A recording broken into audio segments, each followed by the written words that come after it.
नमस्ते students, study and talk channel में आपका स्वागत है।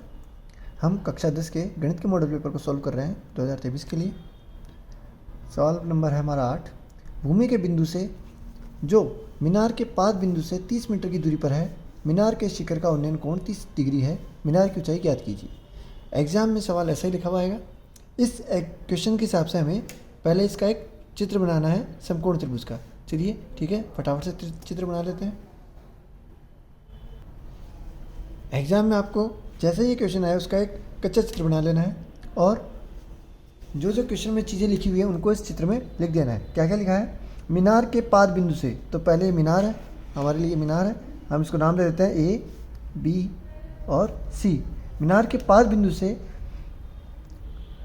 भूमि के बिंदु से जो मीनार के पाद बिंदु से 30 मीटर की दूरी पर है, मतलब भूमि का ये बिंदु है जहाँ से मीनार के पाद की दूरी कितनी है? 30 मीटर। तो ये बीच की दूरी जो हुई है वो हमारी है 30 मीटर।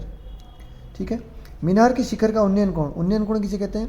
क्षैतिज रेखा और दृष्टि रेखा के बीच, दृष्टि रेखा के कोण के बीच में बना कोण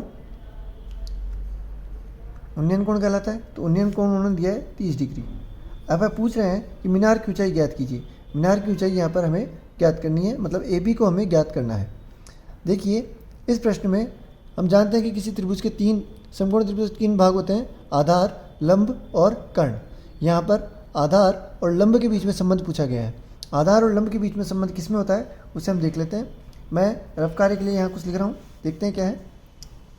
देखिए आधार और लंब के लिए हम एक ट्रिक से इस चीज़ को याद रखते हैं। लाल बटा कक्का, लंब बटा कर्ण साइन थीटा के लिए होता है, आधार बटा कर्ण कोस थीटा के लिए होता है और लंब बटा आधार टेन थीटा के लिए होता है। तो यहाँ लंब और आधार के संबंध की बात है तो हमारे को यहाँ पर टेन थीटा की ज़रूरत पड़ेगी।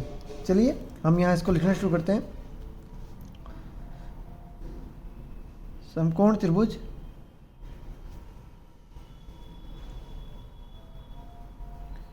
ए बी सी से, समकोण त्रिभुज ए बी सी से माना मीनार की ऊंचाई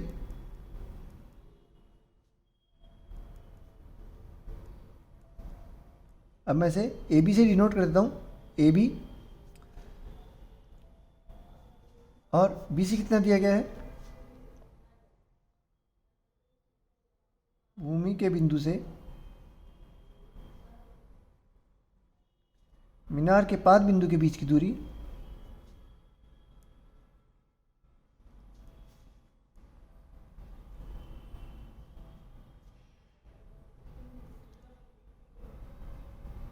बिंदु के बीच की दूरी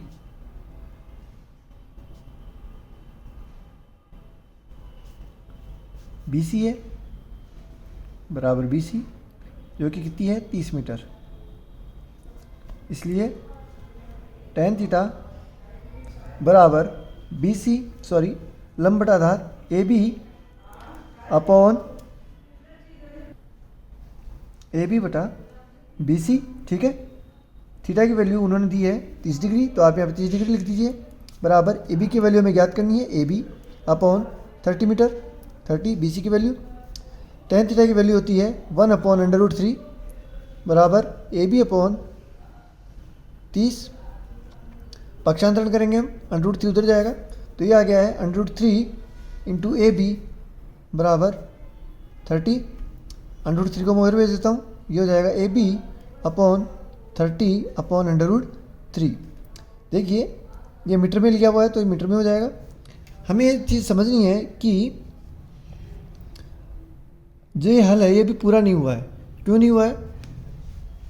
किसी भी भिन्न में जहाँ तक हो सके, जहाँ तक संभव हो, हमें हर में अपरिमेय संख्या को नहीं रखना है। यहाँ पर हर में अपरिमेय संख्या √3 है तो इसे हमें हटाना होगा। हटाने के लिए हम क्या करेंगे कि ऊपर नीचे √3 से मल्टीप्लाई कर देंगे। ऊपर नीचे √3 से मल्टीप्लाई कर देता हूँ। ये हो गया है हमारा ए बी बराबर 30 √3 अपॉन √3 को √3 से मल्टीप्लाई किया तो 3 से हम डिवाइड कर 3 का भाग देते थे 30 में, तो 10 बार गया, 3 दाए 30 √3 मीटर। यह हमारा आंसर आ गया है। अगर क्वेश्चन में यहाँ दिया हुआ हो कि आपको √3 बराबर 1.732 लेना है तो आप उस वैल्यू को भी यहाँ रख सकते हैं। ए बी बराबर 10 गुणा 1.732, तो हमारी जो ए बी की वैल्यू आएगी वो आ जाएगी 17.32 मीटर। ठीक है, ये हमारा क्वेश्चन हो गया है। इंपॉर्टेंट क्वेश्चन है और हमें पूरी समझदारी के साथ पूरा प्रश्न करना है ताकि पूरे में से पूरे नंबर हमारे आ जाए। ओके, फिर मिलेंगे नेक्स्ट वीडियो में। इस चैनल पर लगातार पढ़ते रहिए, पढ़ाई ही हमारा ध्येय होना चाहिए इस समय। ओके, फिर मिलते हैं। Thank you.